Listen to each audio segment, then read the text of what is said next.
Hello cricket প্রেমী বন্ধুরা, ICC men's টি-20 world cup 2026-এর টান টান উত্তেজনাপূর্ণ প্রথম রাউন্ডের সমাপ্তি হলো। এখন অবশেষে শুরু হয়ে গিয়েছে দ্বিতীয় রাউন্ড অর্থাৎ সুপার 8 এবং আজকের এই ভিডিওতে আমরা কথা বলবো সুপার 8-এর 3 ম্যাচের রেজাল্ট এবং সেই ম্যাচগুলোতে কি কি শকিং এলিমেন্টস ছিল সব কিছুর বিস্তারিত। যেমনটা আপনারা জানেন, সুপার 8-এর গ্রুপ 1-এ কোয়ালিফাই হয়েছে West Indies, south Africa, India এবং জিম্বাবুয়ে, এবং সুপার 8-এর গ্রুপ 2-তে কোয়ালিফাই হয়েছে ইংল্যান্ড, নিউজিল্যান্ড, পাকিস্তান এবং শ্রীলঙ্কা। আর নিয়ম অনুযায়ী প্রতিটি দল নিজেদের গ্রুপ থেকে বাকি 3টি দলের সাথে একটি করে ম্যাচ খেলবে এবং এই 3 ম্যাচের পয়েন্টের উপর ভিত্তি করেই দুই গ্রুপ থেকে 2টি শীর্ষ দল যাবে ফাইনালে। তো চলুন এখন ডিসকাস করে নেওয়া যাক সুপার 8-এ এখন পর্যন্ত যেই ম্যাচগুলো হয়ে গিয়েছে। সুপার 8-এর প্রথম ম্যাচটি ছিল ইংল্যান্ড বনাম শ্রীলঙ্কা, যেখানে শ্রীলঙ্কা টসে জিতে প্রথমে বোলিংয়ের সিদ্ধান্ত নেয়। অপর প্রান্ত থেকে ইংলিশ ব্যাটাররা প্রথমে ব্যাটিংয়ে নেমে 20 ওভারে 9 উইকেট হারিয়ে শ্রীলঙ্কাকে 147 রানের একটি টার্গেট দেয়, যেটি অবশ্যই শ্রীলঙ্কার জন্য একটি সহজ টার্গেট হিসেবে মানা হচ্ছিল।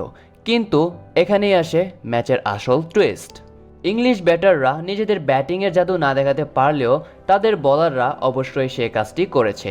তারা শ্রীলঙ্কাকে 16 ওভার 4 বলে অল আউট করে দেয় শুধুমাত্র 95 রানে, যেটা অবশ্যই শ্রীলঙ্কার জন্য খুবই দুঃখজনক একটি ব্যাপার। এত কম রানের একটি চেস তারা এভাবে হেরে যাবে সেটা কেউ কোনোদিন কল্পনাও করেনি। এবং এরপর সুপার 8-এর দ্বিতীয় ম্যাচে মুখোমুখি হয়েছিল সাউথ আফ্রিকা এবং ইন্ডিয়া। টসে জিতে সাউথ আফ্রিকা প্রথমে ব্যাটিং করার সিদ্ধান্ত নেয় এবং তাদের ব্যাটিং করার সিদ্ধান্তটি খুবই যুক্তিযুক্তপূর্ণ ছিল, কারণ তারা 20 ওভারে 7 উইকেট হারিয়ে তুলে নিয়েছিল 187 রান এবং ইন্ডিয়ান ব্যাটারদেরকে ছুড়ে দিয়েছিল 188 রানের একটা হিউজ টার্গেট। যদিও সম্প্রতি সময়ে ইন্ডিয়ান ব্যাটসম্যানরা খুব ভালো পারফরমেন্স করছে, তবে আজকের ম্যাচে তাদের ডাল একদমই গলেনি।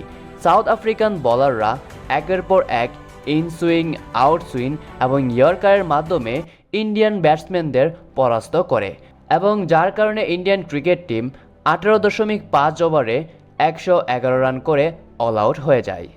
এবং সুপার 8-এর শুরুতেই এরকম একটি বিশাল চমক, ইন্ডিয়ার মতো একটি স্ট্রং টিম সাউথ আফ্রিকার কাছে 111 রানে পরাস্ত হয়েছে, সেটিও অল আউট হয়ে, যেটি অবশ্যই ইন্ডিয়ান ক্রিকেট টিমের জন্য মোটেও ভালো একটি ইঙ্গিত নয়।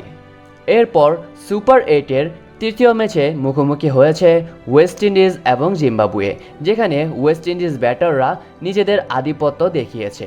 তারা দেখিয়েছে যে ক্যারিবিয়ান ব্যাটসম্যানরা এখনও সেই ক্ষমতা রাখে যেখানে তারা শুধুমাত্র 20 ওভারে 200+ স্কোর করতে পারবে, এবং আজকে তারা ঠিক সেটি করে দেখিয়েছে। তারা 20 ওভারে শুধুমাত্র 6 উইকেট হারিয়ে তুলে নেয় 256 রান। এরই সাথে শেমন হেটমায়ারের 34 বলে 85 রান করার ইনিংসটা ছিল একেবারেই মনোমুগ্ধকর। ওয়েস্ট ইন্ডিজ ব্যাটসম্যানরা যেভাবে অ্যাগ্রেসিভলি ব্যাটিং করছিলেন সেটা দেখে বোঝাই যাচ্ছিল যে আজকে হয়তো জিম্বাবুয়ের ডাল গলবে না, এবং ঠিক তেমনটাই হয়। আমরা দেখতে পাই 17 ওভার 4 বলে 147 রান করে জিম্বাবুয়ে অল আউট হয় এবং এরই সাথে ওয়েস্ট ইন্ডিজও সুপার 8-এ নিজেদের প্রথম ভিক্টরি তুলে নেয়।